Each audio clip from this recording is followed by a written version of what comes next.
আমরা আগের ভিডিওটায় যেটা দেখিয়েছি সেটা হচ্ছে ওয়ার্ডের ডেসক্রিপশন। আজকে যেটা নিয়ে আলোচনা করব সেটা হচ্ছে ওয়ার্ডের হোম মেনু। এই হোম মেনুর মধ্যে টোটাল 5টা কমেন্ট গ্রুপ আছে, যেমন clipboard, font, paragraph, style, edit. তো ফার্স্ট যেটা নিয়ে আমরা কমেন্ট গ্রুপটা নিয়ে আলোচনা করব সেইটার নাম হচ্ছে ক্লিপবোর্ড। ক্লিপবোর্ডে সাধারণত 4 রকমের আবার সাব মেনু থাকে, যেমন কাট, কপি, পেস্ট, ফরম্যাট পেইন্টার। এই কাট, কপি, পেস্ট, ফরম্যাট পেইন্টারের কাজ আমরা ফার্স্ট দেখাবো। ফার্স্টে আসছি কাট বা কপি। কাট বা কপি তখনই কাজ করতে দেবে যখন কোনো লেখা আমাদের সিলেক্ট করা থাকবে, তখনই গিয়ে কাট বা কপি আমাদের কাজ করতে দেবে। কারণ কম্পিউটার তো যা বুঝতে পারছে না কোন লেখাটাকে আমরা কাট বা কোন লেখাটা কপি করতে চাইছি। সেক্ষেত্রে আমরা ফার্স্ট কিছু আগে একটা লেখা লিখে নিই।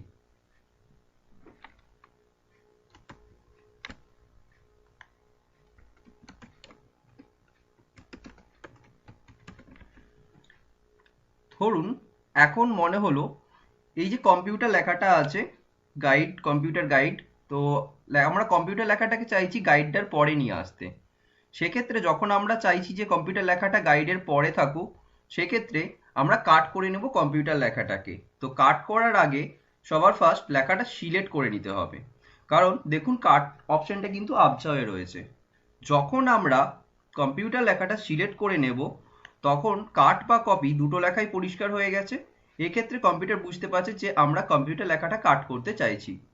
তো যখনই আমরা কাট অপশনের উপরে ক্লিক করব, দেখুন কম্পিউটার লেখাটা কিন্তু ওইখানে আর নেই, এবং যেখানে দরকার সেখানে কার্সারটা রাখার পর আমরা পেস্ট অপশনে গিয়ে পেস্টে ক্লিক করলে লেখাটা ওইখানে বসে যাবে, গাইডের পরে বসে যাবে। অতএব আমরা কাট মানে জানি পুরোপুরি কেটে নেওয়া, কপি মানে হচ্ছে ডুপ্লিকেট করা। মানে ধরুন একই লেখা মনে হলো আপনার এই পিছনেও থাক, গাইডের পিছনেও থাক কম্পিউটার লেখাটা, সেক্ষেত্রে সেখানেও থাকলো। আবার যদি মনে হয় যে না কম্পিউটারটা কম্পিউটার গাইড বলে থাক, মানে গাইডের আগেও থাক, সেক্ষেত্রে কপি করে নিলাম সিলেক্ট করার পর গাইডের আগে কার্সারটা রেখে আমরা ওইখানে গিয়েও পেস্ট করে দিলাম। সেক্ষেত্রে লেখাটা গাইডের আগেও আছে কম্পিউটার এবং পরেও আছে কম্পিউটার। তো যখনই কোনো লেখা কাট বা কপি করার বা ডিলিট করার প্রয়োজন হবে, তখনই কিন্তু ফার্স্ট লেখাটা সিলেক্ট করে নিতে হবে। সেক্ষেত্রে কাট বা কপিটা করা যায়। আর কাট বা কপি করার পর মাথায় রাখতে হবে যেখানে আমি পেস্ট করতে চাইছি সেখানে ফার্স্ট কার্সারটা রাখতে হবে এবং পেস্ট অপশনে গিয়ে পেস্ট করে দিতে হবে। এইখানে পেস্টেরই যে তীর চিহ্নটা দেখতে পাচ্ছি, এই তীর চিহ্নতে একটা অপশন আছে যেটাকে বলা হয় পেস্ট স্পেশাল। এইটার একটা খুব সুন্দর একটা গুরুত্বপূর্ণ কাজ রয়েছে, যেটার কাজ হচ্ছে পেস্ট স্পেশালের কাজ কোনো লেখাকে ছবিতে পরিণত করা। আমরা যদি কোনো লেখাকে মনে করি যে ছবিতে পরিণত করব, লেখাটা ছবি আকারে থাকবে, সেক্ষেত্রে লেখাকে ছবিতে পরিণত করার জন্য যেটা নিয়ে আমরা কাজ করব সেটা হচ্ছে পেস্ট স্পেশাল। তো দেখা যাক কিভাবে কাজটা করা হয়। সাপোজ আমার কম্পিউটার গাইড লেখাটা রয়েছে, আমি এই লেখাটাই একটু সিলেক্ট করে নিলাম। তবে সিলেক্ট করার সময় মাথায় রাখতে হবে যদি লেখাটা বেশি সিলেক্ট হয়ে যায়, সেক্ষেত্রে কিন্তু আমরা যদি কপি করি, কপির শর্টকি হচ্ছে কন্ট্রোল সি, কিবোর্ড দিকে আমরা কন্ট্রোল সিও প্রেস করতে পারি। করার পর কন্ট্রোল ভি হচ্ছে তার শর্টকি পেস্ট। তো আমরা কন্ট্রোল ভি দিয়ে যখন পেস্ট করছি, লেখাটা কিন্তু নিচে নিচে নেমে চলে আসছে। আমরা যদি এটাকে পাশে পাশে পেস্ট করতে চাই, সেক্ষেত্রে মাথায় রাখতে হবে লেখাটা যখন আমরা সিলেক্ট করছি সেই লেখাটা যেন মাপ থেকে বেশি না সিলেক্ট হয়। অতএব যদি বেশি সিলেক্ট হয়, মাউসের পয়েন্টারটিকে চেপে রেখে আপনারা মাপটা সমানভাবে সিলেক্ট করে নেবে। সেক্ষেত্রে যখনই আপনারা কম্পিউটার কন্ট্রোল সি দিয়ে কপি করবেন এবং কন্ট্রোল ভি দিয়ে পেস্ট করবেন, দেখুন লেখাটা কিন্তু পাশাপাশি পেস্ট হচ্ছে। তো আমরা কিছুটা লেখা পেস্ট করে নিলাম। এবার লেখাটা পেস্ট করার পর আমরা পেস্ট স্পেশালের কাজ তখনই করতে পারবো, কেন পেস্ট কথাটা এর মধ্যেও আসছে। পেস্ট তখনই করা যায় যখন লেখাটা আমরা কপি করব। তো কপি বা কাট করব, আমি এই লেখাটা ফার্স্টে একটু দেখতে সুন্দর লাগার জন্য, যে এলোমেলো লাগছে তার জন্য আমরা লেখাটা সিলেক্ট করে জাস্টিফাই করে নিলাম। জাস্টিফাই করার পর আমরা ফার্স্টে কাট করে নিলাম লেখাটা। কাট করার সাথে সাথে লেখাটা আমাদের আর নেই স্ক্রিনে। এইবার আমরা পেস্ট অপশনে গিয়ে পেস্ট স্পেশাল অপশনে গেলাম। পেস্ট স্পেশাল অপশনে যাওয়ার পর একটা ডায়লগ বক্স দিয়েছে পেস্ট স্পেশালের। সেখান থেকে পিকচার উইন্ডো মেটা ফাইল বলে ফরম্যাটটা চুজ করলাম এবং ওকে করলাম। ওকে করার সাথে সাথে দেখুন লেখাটা কিন্তু আবার চলে আসছে যেটা কাট করেছিলেন। এবার যখনই এই লেখার ওপরে ক্লিক করছেন দেখুন একটা চৌকা বক্স আকারে আসছে, তার মানে এই লেখাটা এখন পেস্ট স্পেশাল আকারে পরিণত হয়ে গেছে, মানে পিকচার আকারে পরিণত হয়ে গেছে। দেখুন আপনার এখানে যে ফরম্যাট মেনু আছে তার উপরে একটা পিকচার টুলবার্স দিয়েছে, তার মানে লেখাটা পিকচার আকারে পরিণত হয়ে গেছে। অতএব আপনি এটা পিকচারের মতো করে যে কোনো জায়গায় সরানো বা আপনি এই পয়েন্টারটাকে ধরে ঘোরানো বা এই কর্নটাকে ধরে ছোট বড় করা সমস্ত কিছু কাজ করতে পারবেন। আপনার যদি মনে হয় যে লেখাটা কোথাও সরাবেন সেক্ষেত্রে গিয়ে টেক্সট টাইপিং অপশনে যাবেন, টেক্সট টাইপিং অপশন থেকে গিয়ে থ্রো করবেন। থ্রো করলে লেখাটা আপনি আপনার পছন্দ মতো জায়গায় সরাতে পারবেন। তাহলে এখানে পেস্ট স্পেশালের কাজ হচ্ছে কোনো লেখাকে যদি আপনি ছবিতে পরিণত করতে চান তার জন্য পেস্ট স্পেশাল করতে হবে। সেক্ষেত্রে মাথায় রাখতে হবে ফার্স্টে লেখাটা যেটা আপনি পেস্ট স্পেশাল করতে চান সেই লেখাটা সিলেক্ট করতে হবে। সিলেক্ট করার পর কাট করবেন, করার পর পেস্ট স্পেশাল, পেস্ট থেকে গিয়ে পেস্ট স্পেশাল, সেখানে পিকচার উইন্ডো মেটা ফাইল, ওকে। ওকে করলে লেখাটা চলে আসবে পিকচার আকারে এবং আপনি সেটাকে পিকচারের মতো করে ইউজ করতে পারবেন। এই হচ্ছে পেস্ট স্পেশালের কাজ। এবার আমরা যেটা নিয়ে আলোচনা করব সেটা হচ্ছে ফরম্যাট পেইন্টার। ফরম্যাট পেইন্টারের কাজ হচ্ছে, ধরুন এই যে লেখাটা দেখতে পাচ্ছেন ওয়ান ডে টু ফ্রেন্ডস, এই ধরুন স্টোরিটা একটা অন্যরকম লেখার স্টাইল, লেখার কালার বা লেখাটা বোল্ড করা আছে কি ইটালিক করা আছে, একটা অন্যরকম স্টাইলে লেখা রয়েছে। ধরুন আমি আরেকটা স্টোরি ডকুমেন্ট 2 বলে একটা অন্য ফাইলে লিখে রেখেছি, যেটার কিন্তু লেখার স্টাইলটা দেখতে পাচ্ছেন একটা নর্মাল স্টাইলে কালো কালার ব্ল্যাক কালার হয়ে লেখা কিন্তু রয়েছে। এখন ধরুন যদি আপনার মনে হয় যে আমার এই লেখাটাও এরকম স্টাইলেই প্রয়োজন হবে, এই লেখাটার মতোই প্রয়োজন হবে, যে কি কালার আছে বা কি সাইজ আছে কি স্টাইল আছে এই জিনিসগুলো, তাহলে সেক্ষেত্রে আমাকে কি কি স্টাইল আছে কি সাইজ আছে বা কি কালার আছে সেইগুলো নিয়ে জানতে হবে এবং সেই লেখাটাকে সিলেক্ট করে আমাকে সেই মতো কাজ করতে হবে। তো ফরম্যাট পেইন্টার অপশনের কাজটাই হচ্ছে এটা, যে আপনি যদি অন্য কোনো একটা স্টাইল আপনার পছন্দ হয়ে থাকে, ধরুন ওয়ার্ডে সেই স্টাইলটা রয়েছে, আপনি কারো একটা লেখা দেখলেন যে সেই লেখাটা একটা অন্যরকম স্টাইলে হয়ে রয়েছে, তো আপনার এই স্টাইলটা প্রয়োজন। আপনি সেক্ষেত্রে একটাই কাজ করবেন, ওই লেখাটা যে স্টাইলটা আপনার পছন্দ হয়েছে সেই লেখাটার যে কোনো জায়গা থেকে একটুখানি সিলেক্ট করে নেবেন, করার পর ফরম্যাট পেইন্টার অপশনে ক্লিক করবেন। ক্লিক করলেই দেখুন একটা ফরম্যাট পেইন্টারের চিহ্ন চলে আসছে। এরপর আপনি যেই লেখাটা আপনার ওই স্টাইলে চাইছেন সেই লেখাটাই চলে যান।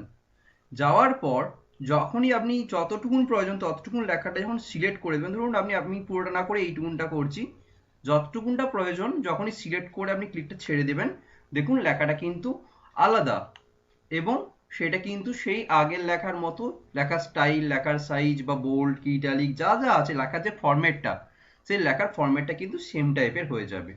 অতএব ফরম্যাট পেইন্টারের কাজ হচ্ছে, যদি কোনো লেখার ফরম্যাট আমার পছন্দ হয়ে থাকে, আমি চাইছি আমার যেই লেখাটা লিখেছি সেরকম ফরম্যাটেই প্রয়োজন, আমি সেক্ষেত্রে যেই ফরম্যাটটা আপনার পছন্দ আপনি সেই ফরম্যাটটা একটুখানি সিলেক্ট করবেন, করার পর আপনি ফরম্যাট পেইন্টারে ক্লিক করবেন এবং আপনি যেই লেখাটা চাইছেন ওই সেম স্টাইলে সেইটুকুন লেখাটা সিলেক্ট করে দিবেন, দিলেই দেখুন সে নর্মাল ভাবে সেই স্টাইল হয়ে চলে আসছে। এই হচ্ছে ফরম্যাট পেইন্টারের কাজ। এরপরে যেটা আলোচনা করব সেটা হচ্ছে ফ্রন্ট কমেন্ট গ্রুপ নিয়ে। Front comment group, front comment গ্রুপে ফার্স্টে যে অপশনটা রয়েছে সেটা হচ্ছে কোনো লেখার স্টাইল যদি চেঞ্জ করতে চাই সেই লেখার স্টাইলটা চেঞ্জ করতে পারি।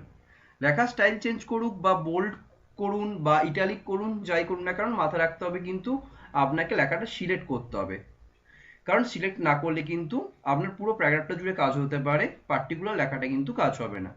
অতএব আপনার যতটুকুন প্রয়োজন আপনি সেই ততটুকুন লেখাটা সিলেক্ট করবেন, করার পর আপনি এইখান থেকে গিয়ে ফ্রন্ট থেকে গিয়ে লেখার স্টাইলটা চেঞ্জ করতে পারেন।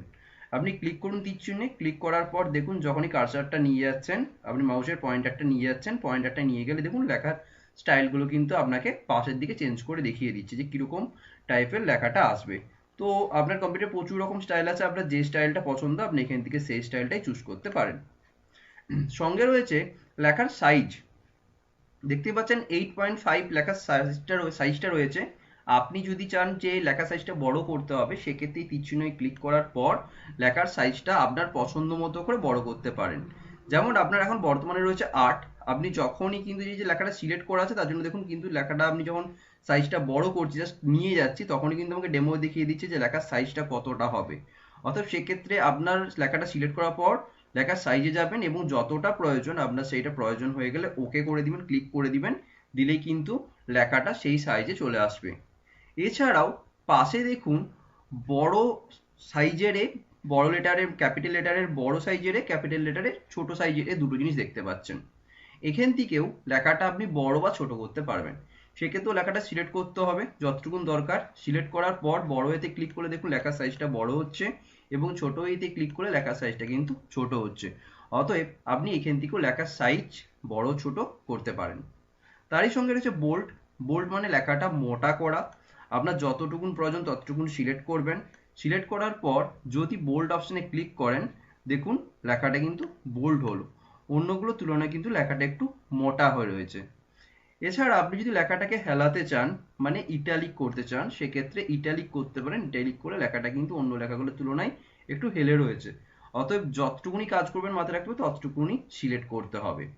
আন্ডারলাইন, কোনো লেখার তলায় ধরুন আপনি দাগ দিতে চাইছেন, সেক্ষেত্রে আপনি সেই লেখাটা সিলেক্ট করে নেবেন। সিলেক্ট করার পর আপনি যখনই আন্ডারলাইন অপশনটায় ক্লিক করবেন আন্ডারলাইনটা পড়ে যাবে। এবার আপনি যদি মনে করেন যে আন্ডারলাইনটা একটু অন্যরকম স্টাইলে হোক, সেক্ষেত্রে এই তীর চিহ্নটা যেটা রয়েছে আন্ডারলাইনের তীর চিহ্নে ক্লিক করবেন। ক্লিক করলে এই বক্সটা আসবে, সেই বক্স থেকে গিয়ে আপনি এখানে আন্ডারলাইনের স্টাইলটাও চেঞ্জ করতে পারেন এবং আন্ডারলাইনের কালারও আপনি চেঞ্জ করতে পারেন। দেখুন চেঞ্জ হচ্ছে। এছাড়া মোর আন্ডারলাইন্স রয়েছে। মোর আন্ডারলাইন্সে ক্লিক করলে আপনাকে ছোট্ট একটা ফন্টের ডায়লগ বক্স দিবে, যেখান থেকে গিয়ে আপনি একসাথে সবগুলো চেঞ্জ করতে পারেন। যেমন লেখার স্টাইল কি হবে, লেখাটা ইটালিক হবে কি বোল্ড হবে, লেখার সাইজ কত হবে, এছাড়া লেখার কালার কি হবে, লেখার আন্ডারলাইন স্টাইলটা কিরকম হবে। এখানে আরো দেখুন বিভিন্ন রকম স্টাইল দেওয়া আছে, যেরকম স্টাইল আপনার পছন্দ সেখান থেকে সেই স্টাইলটা নিতে পারেন। সঙ্গে লেখার আন্ডারলাইনের কালারটা কি হবে সেই কালারও চুজ করতে পারেন। সবকিছু চুজ করার পর যখনই ওকে করবেন, দেখুন লেখার কিন্তু আন্ডারলাইনের স্টাইলটাও চেঞ্জ হয়েছে এবং আন্ডারলাইনের কালারটাও চেঞ্জ হয়েছে।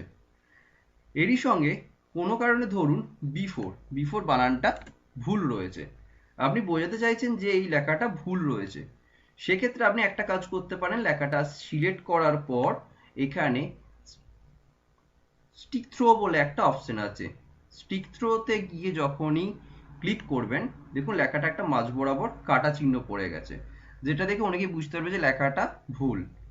তারই সঙ্গে রয়েছে আপনার সুপারস্ক্রিপ্ট, সাবস্ক্রিপ্ট। ধরুন আপনি লেখা লিখেছেন এ স্কোয়ার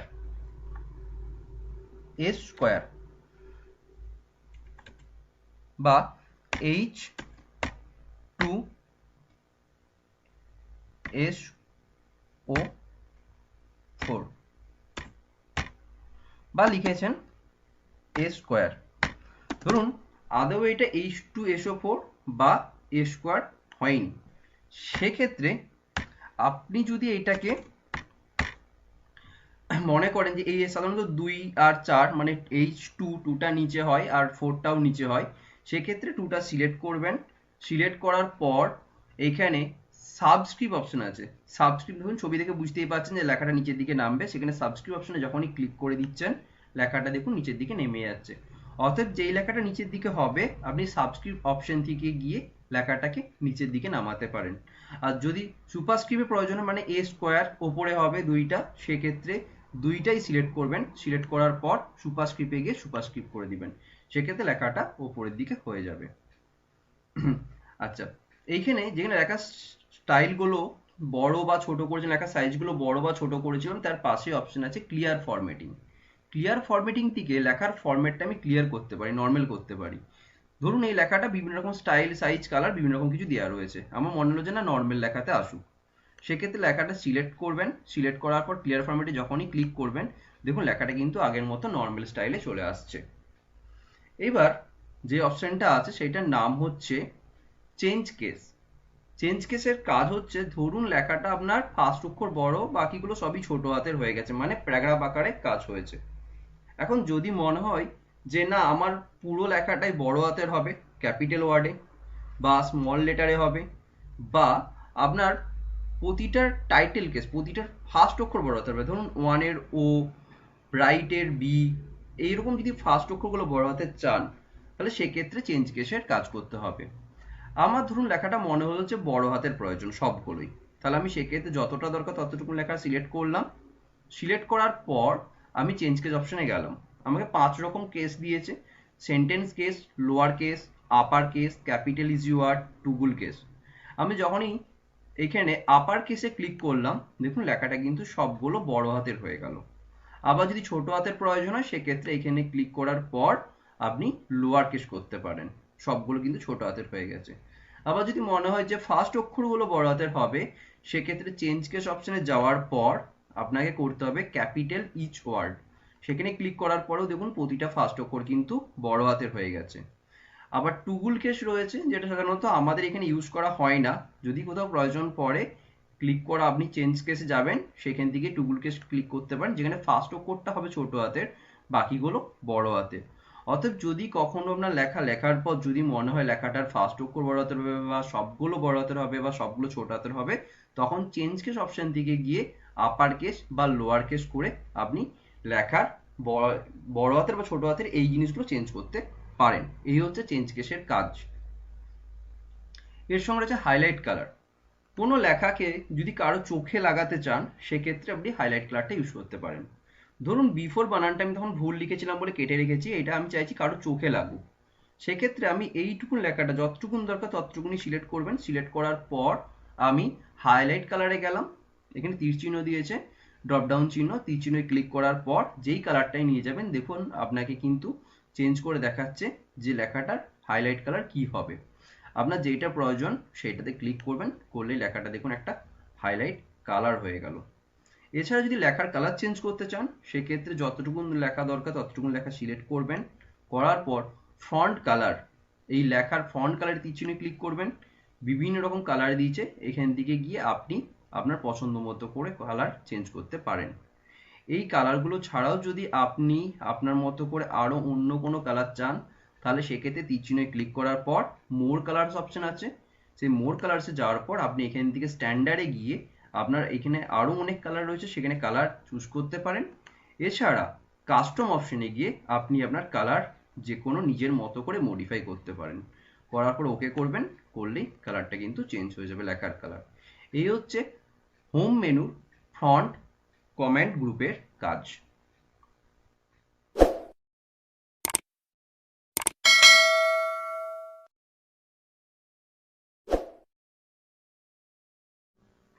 এবার যেটা নিয়ে আলোচনা করব সেটা হচ্ছে হোম মেনু প্যারাগ্রাফ কমেন্ট গ্রুপের কাজ।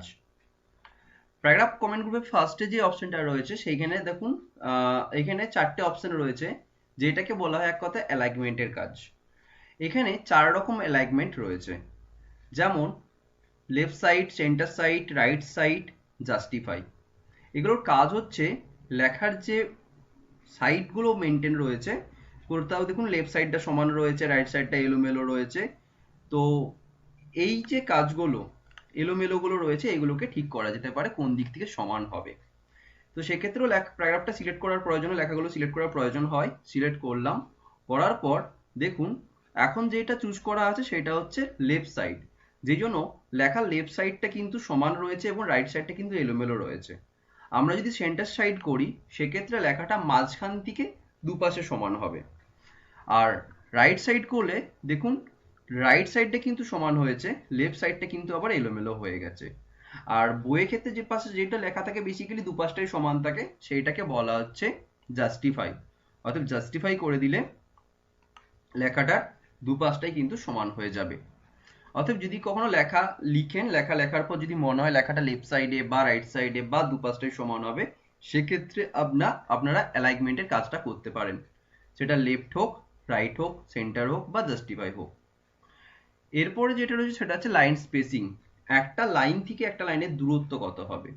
দেখুন এখানে দেখতেই পাচ্ছেন লাইনের দূরত্বটা কত রয়েছে, একটা লাইন থেকে একটা লাইনের যে দূরত্ব রয়েছে সেটা, সেই দূরত্বটা চাইলে আপনারা কমাতে বা বাড়াতে পারেন।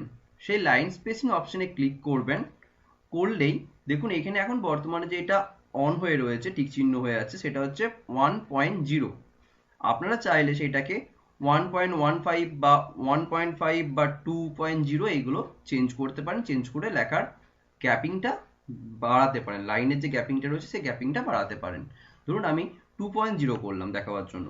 দেখুন একটা লাইন থেকে একটা লাইনের কিন্তু দূরত্বটা বেড়ে গেছে।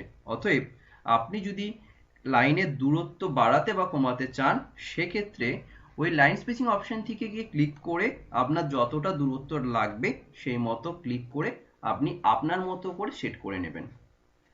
তারই সঙ্গে রয়েছে আপনার শেডিং কালার। শেডিং কালারের কাজ হচ্ছে কোনো একটা পার্টিকুলার প্যারাগ্রাফকে হাইলাইট করা, পুরোটা কালার দেওয়া। যেমন আমরা হাইলাইট কালার দিয়েছিলাম এখানে। হাইলাইট কালারের ক্ষেত্রে কি হয় না, কার্সার রেখে যদি আমি হাইলাইট কালারটাই কাজ করতে কাজ করবে না, যতটুকুন দরকার ততটুকুন সিলেক্ট করে রাখার পর আমি হাইলাইট কালারে যদি যে কাজ করি তখন ততটুকুনই হাইলাইট হবে। আর আপনি যদি শেডিং কালারের ক্ষেত্রেও লেখাটা সিলেক্ট করে কাজ করেন, সেক্ষেত্রে হাইলাইটের মতনই কাজ করবে, যতটুকুনি সিলেক্ট করবেন দেখুন ততটুকুনি কিন্তু হাইলাইট কালার হচ্ছে।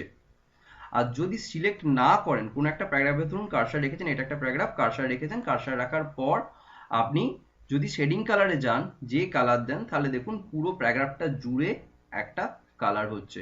অতএব পুরো প্যারাগ্রাফটা জুড়ে যদি কালার দিতে চান, সেক্ষেত্রে আপনারা শেডিং কালার ইউজ করতে পারেন। তো হাইলাইট কালারের সঙ্গে শেডিং কালারের পার্থক্য এটাই, হাইলাইট কালারের ক্ষেত্রে শিলে লেখার যতটুকুন হাইলাইট করছেন ততটুকুনটাই সিলেক্ট করে আপনাকে হাইলাইট করতে হবে। আর শেডিং কালারের ক্ষেত্রে কি হয় না, শুধু প্যারাগ্রাফটার যে কোনো অংশে কার্সারটা রাখার পর আপনারা কিন্তু শেডিং কালার করতে পারবেন। তারই সঙ্গে রয়েছে বর্ডার। আপনার যদি লেখায় বর্ডারের প্রয়োজন হয়, ধরুন এখানে দেখতে পাচ্ছি আমরা একটা, দুটো, তিনটে, চারটে, পাঁচটা টোটাল প্যারাগ্রাফ রয়েছে। পাঁচটা প্যারাগ্রাফ যদি আপনি বর্ডার দিয়ে ঘিরতে চান, সেক্ষেত্রে ওই প্যারাগ্রাফগুলোকে সিলেক্ট করে নিন। এই ফার্স্ট থেকে ক্লিক করে টানলেও কিন্তু পুরোটা সিলেক্ট হয়।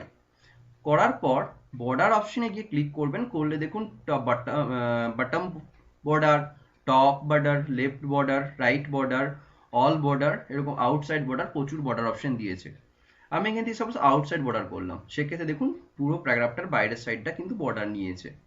আবার যদি এখান থেকে গিয়ে অল বর্ডার করেন, সেক্ষেত্রে কিন্তু দেখুন প্রতিটা প্যারাগ্রাফে কিন্তু বর্ডারটা নিয়েছে। এবার যদি মনে হয় যে বর্ডারের স্টাইল বা সাইজ বা বর্ডারের কালার এগুলো চেঞ্জ করতে চান, সেক্ষেত্রে বর্ডারের তীর চিহ্নতে ক্লিক করবেন। করার পরেই দেখুন একদম শেষের দিকে অপশন বর্ডার অ্যান্ড সেটিং বলে অপশন আছে। সেই বর্ডার অ্যান্ড সেটিং অপশনে যাওয়ার পর আপনার একটা ক্লিক করলে একটা ডায়লগ বক্স দিচ্ছে বর্ডার অ্যান্ড সেটিং, যেখানে গিয়ে আপনি চুজ করে নিন সাপোজ বর্ডার বক্স। চুজ করার পর বলছে স্টাইল, কি স্টাইল হবে বর্ডারটা। এখানে প্রচুর রকমের স্টাইল আছে, আপনার যে স্টাইল পছন্দ আপনি এখান থেকে সেই স্টাইলটা চুজ করতে পারেন। চুজ করার পর কালার, কি কালারে বর্ডারটা হবে, আপনি এখান থেকে বর্ডারের কালার চুজ করতে পারেন যে কি কালারের বর্ডার হবে। এখানে প্রচুর রকমের কালার আছে। তারই সঙ্গে রয়েছে কতটা মোটা বা সরু হবে বর্ডারটা। এখানে 3 পিটি আছে পয়েন্ট, আপনি চাইলে এখানে কমাতেও পারেন। সবগুলো সেট করা হয়ে যাওয়ার পর আপনি এখানে প্রিভিউ আকারে দেখতে পারবেন ডেমো ভার্সনে যে কিরকম আসবে। যখনই ওকে করবেন দেখুন বর্ডারটা শুধু আউটসাইডে আসছে। এরপর আবার বর্ডার অপশনে গিয়েই আপনি অল বর্ডার করে দিন, দেখুন বর্ডারটা কিন্তু আপনার চলে আসছে পুরো যে 5টা প্যারাগ্রাফ রয়েছে 5টা প্যারাগ্রাফ জুড়েই। আবার যদি আপনার বর্ডারের প্রয়োজন না হয়, সেক্ষেত্রেও সিলেক্ট করার পর বর্ডার অপশনে গিয়েই নো বর্ডার করে দিলে কিন্তু বর্ডারগুলো চলে যাবে। এরই সাথে সাথে রয়েছে বুলেট। কোনো লেখায় যদি আপনার বুলেট প্রয়োজন হয়, সাধারণত আমরা কোনো পয়েন্ট করতে গেলে বুলেটটা ইউজ করি, কোনো পয়েন্ট করে যদি আপনি কোনো লেখা লিখতে চান, সেক্ষেত্রে আপনি বুলেটটা ইউজ করতে পারেন। ধরুন এটা 5টা প্যারাগ্রাফ আছে, আমি বললাম যে এটা 5টা বুলেট হোক, সেক্ষেত্রে প্যারাগ্রাফটাকে সিলেক্ট করে নিলাম। সিলেক্ট করার পর আমি চলে যাচ্ছি কোথায়, বুলেট অপশনে। বুলেটে যদি শুধু ক্লিক করি, জাস্ট আমাকে এরকম ছোট্ট করে পয়েন্ট আকারে বুলেট দিয়েছে।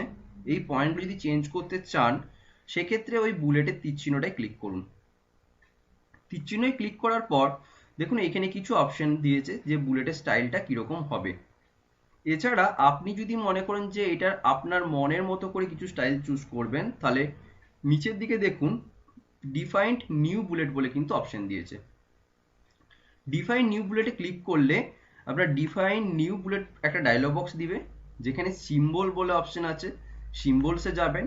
সিম্বল থেকে গেলে আপনার কিছু সিম্বল দেবে।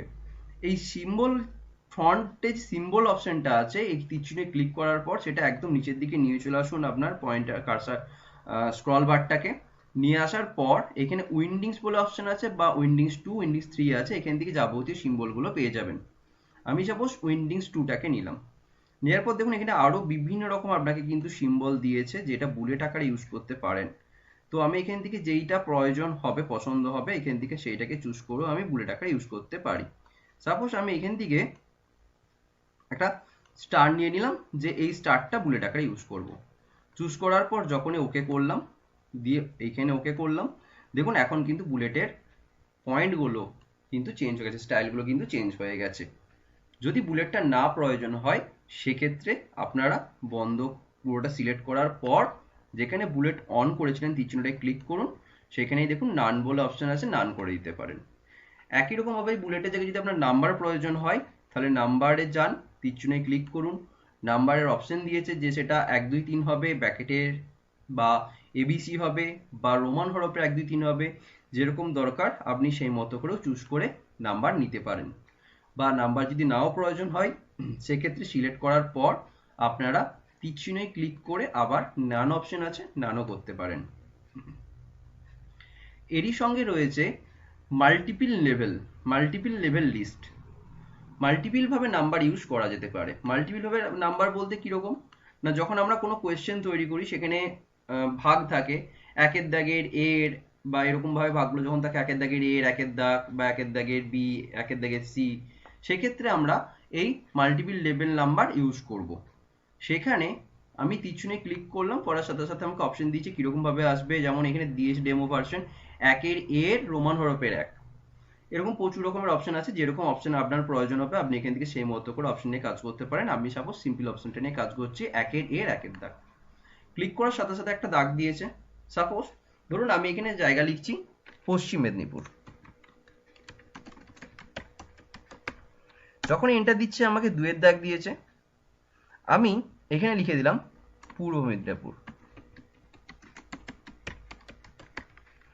এবার ধরুন মনে হলো পশ্চিম মেদিনীপুরের আরো কিছু ভাগ লিখবেন, মানে কিছু ধরুন ব্লক লিখবেন, তো সেইগুলো ভাগের মধ্যে ফেলবেন। সেক্ষেত্রে পশ্চিম মেদিনীপুরের পিছনে কার্সারটা রাখলাম, কার্সারটা রাখার পর যখনই ক্লিক করছি দেখুন আমাকে 2 এর দাগ দিচ্ছে, আর পূর্ব মেদিনীপুরটা কিন্তু 3 এর দাগে চলে আসছে।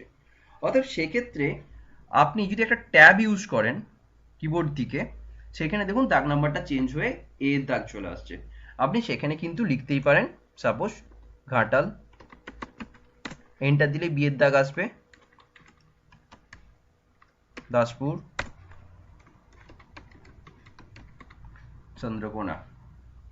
আবার যদি আপনার মনে হয় যে ঘাটালের মধ্যে কোনো আবার ভাগ করতে চাইছেন, সেক্ষেত্রে ক্লিক করলেন, করার পর এন্টার দিবেন, বি এর দাগ আসছে, আর তার পরেগুলো দেখুন সিডি চেঞ্জ হয়ে গেছে। অতএব এইখানেও আবার একটা ট্যাব ইউজ করবেন, দেখুন আবার এ এর একটা ভাগ দিয়ে দিচ্ছে। সেক্ষেত্রে আপনি আবার এখানে জায়গার নাম লিখতে পারবেন।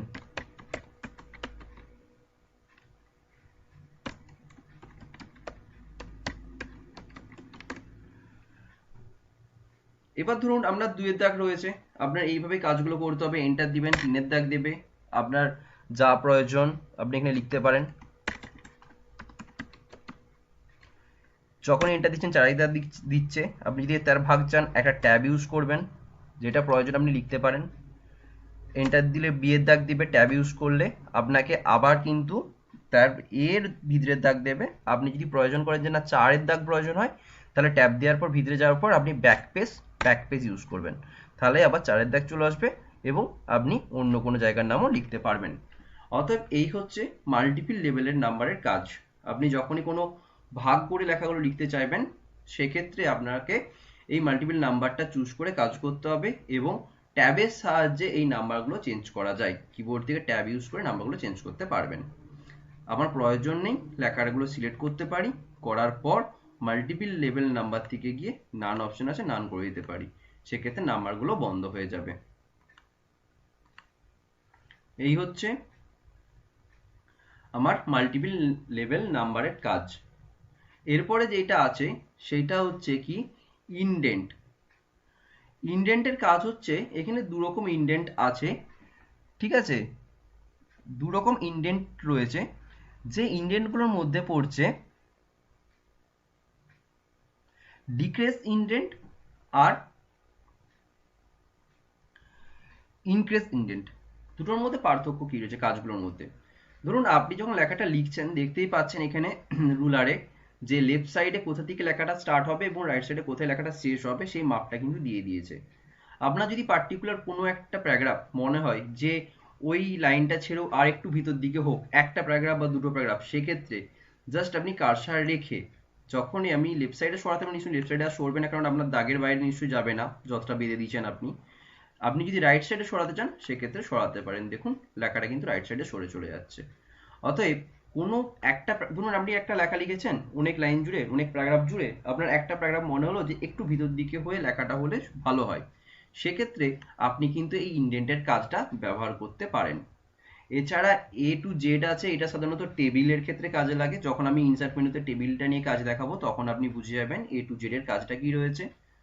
আর ধরুন অনেক ক্ষেত্রে কি হয়, এই যে প্যারাগ্রাফগুলো আমরা বুঝতে পারি না যে কোথায় কোথায় প্যারাগ্রাফ রয়েছে, কারণ গ্যাপিং গুলো অনেক ক্ষেত্রে যে একটা আমরা যে প্যারাগ্রাফের যে পেসিং গুলো দেখতে পাচ্ছি সেই পেসিং গুলো অনেক ক্ষেত্রে থাকে না, সেক্ষেত্রে নিজেদেরকে সেট করে নিতে হয়। তো যদি আপনার মনে হয় যে কোথায় কোথায় প্যারাগ্রাফ রয়েছে, কোথায় কোথায় স্পেস রয়েছে, সেইগুলো যদি বুঝতে চান সেক্ষেত্রে এইখানে শো অ্যান্ড হিডেন অপশন রয়েছে। সেই শো অ্যান্ড হিডেনে যখনই আপনি ক্লিক করে দিবেন দেখুন যেখানে যেখানে কিন্তু এন্টার দিয়েছেন মানে প্যারাগ্রাফ নিয়েছে সেখানে কিন্তু দেখুন পিছনের দিকে আপনার একটা কিউ ছোট হাতের চিহ্ন বসেছে। আর যেখানে যেখানে পেজ রয়েছে দেখুন মাঝখানে একটা করে ডট ইউজ হয়ে গেছে। অর্থাৎ শো হিডেনের মাধ্যমে আপনি এই কাজগুলো বুঝে নিতে পারেন যে কোথায় কোথায় স্পেস রয়েছে, কোথায় কোথায় এন্টার ইউজ করা হয়েছে। এই হচ্ছে টোটাল আমাদের হোম মেনুর প্যারাগ্রাফটার কাজ।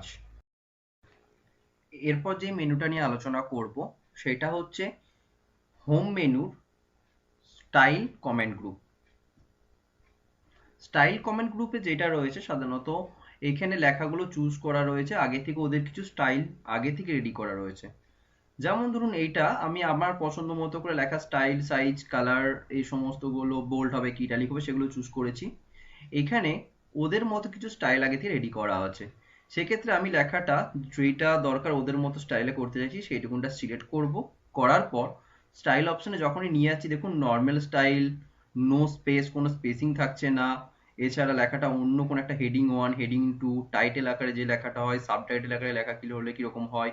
এছাড়া তীরচিহ্নে ক্লিক করলে আরো বিভিন্ন রকম এখানে কিন্তু স্টাইল দেবে, কোনো লেখায় আন্ডারলাইন, কোনো লেখায় মাঝখান থেকে হয়েছে, এখানে ওদের মতো করে কিছু স্টাইল আছে। অথবা আমি যখনই ওদের মতো পছন্দ হবে ক্লিক করে দেবো, করে দিলে কিন্তু লেখাটা আমার ওদের স্টাইলে চলে আসবে, সেই স্টাইল। আর যদি কোনো কারণে আপনার মনে হয় যে আপনার স্টাইলটা বারবার ধরে প্রয়োজন হচ্ছে, আপনি ওখানে স্টাইলটা অ্যাড করে রাখতে চান, সেক্ষেত্রেও রাখতে পারেন। তার জন্য যেটা কাজ করতে হবে সেটা হচ্ছে আপনার যে স্টাইলটা বা যেই সাইজ বা যেই কালার যেগুলো যা পছন্দ, আপনার এক কথায় যে লেখার ফরম্যাটটা যেটা পছন্দ আপনি সেইটা ফার্স্টে লিখে নিবেন। লিখে সেই স্টাইল ফরম্যাটিং গুলো সেট করে নেবেন। করার পর সেই লেখার একটুখানি সিলেক্ট করে আপনি চলে যাবেন কোথায় না ওই স্টাইল কমেন্ট গ্রুপের ঠিক একদম একটা তীর চিহ্ন রয়েছে, সেই তীর চিহ্নে ক্লিক করবেন। এই যে তীর চিহ্নটা এখানে ক্লিক করবেন, করলে এখানে অপশন আছে save selection as a new quick style. Click করার সাথে সাথে এখানে আপনাকে নাম চাইছে, আপনি সাপোজ এখানে লিখে দিলেন যে মাই স্টাইল। মাই স্টাইল নাম লিখে আপনি এখানে ওকে করে দিলেন। এতে সুবিধাটা কি হবে না ওই স্টাইলটা কিন্তু আপনার দেখুন এইখানে সেট হয়ে গেছে। অর্থাৎ আপনার যখন কোনো কাজ করবেন করতে করতে হঠাৎ করে ওই স্টাইলটা প্রয়োজন হলো, কারণ ওইটার মধ্যে ধরুন আপনার লেখার স্টাইল, লেখার সাইজ, লেখার কালার সবকিছু সেট করা রয়েছে, তো আপনাকে বারবার ধরে করার প্রয়োজন হবে না। আপনি যেহেতু এটা আপনি স্টাইলে অ্যাড করে রেখেছেন, সেক্ষেত্রে যখন একটা লেখা লিখেছেন, লেখা লেখার পর হঠাৎ করে প্রয়োজন হলো, ধরুন আমি এই লেখাটা ডিলিট করে দিলাম, করে দিয়ে একটা লেখা লিখছি, আমি একটা লেখা লিখেছি,